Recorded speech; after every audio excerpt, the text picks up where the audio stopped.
Welcome with my channel. আসসালামু আলাইকুম বন্ধুরা, উইথ মাইশা চ্যানেলে তোমাদের স্বাগত।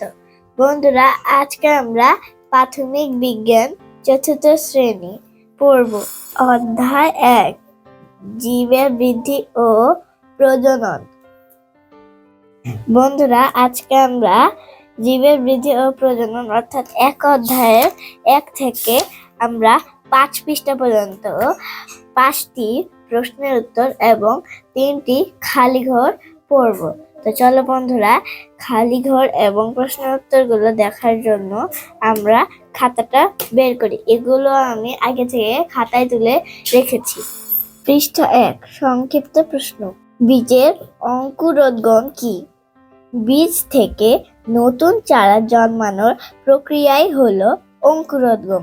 আবার বলি, বীজ থেকে নতুন চারা জন্মানোর প্রক্রিয়াই হলো অঙ্কুরোদ্গম। প্রশ্ন 2, বীজের অঙ্কুরোদ্গমের জন্য কি কি প্রয়োজন? মানে একটা বীজকে ভালোভাবে ফলানোর জন্য আমাদের কি কি প্রয়োজন হয়? বীজ থেকে নতুন উদ্ভিদ জন্মানো অর্থাৎ অঙ্কুরোদ্গমের জন্য পরিবেশের তাপ, আলো, বাতাস ও পানি প্রয়োজন।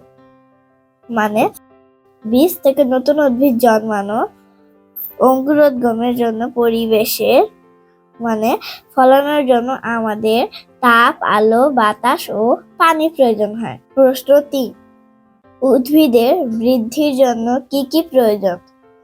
উদ্ভিদের বৃদ্ধির জন্য সূর্যের আলো, পানি এবং বায়ু প্রয়োজন।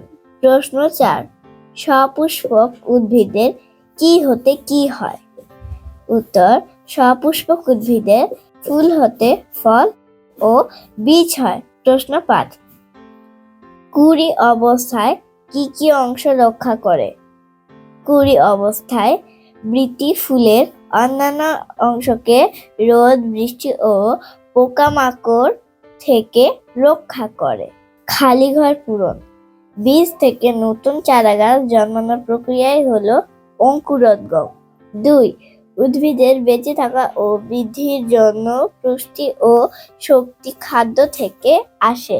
উদ্ভিদের বেঁচে থাকা ও বৃদ্ধির জন্য পুষ্টি ও এখানে হবে খালি ঘর।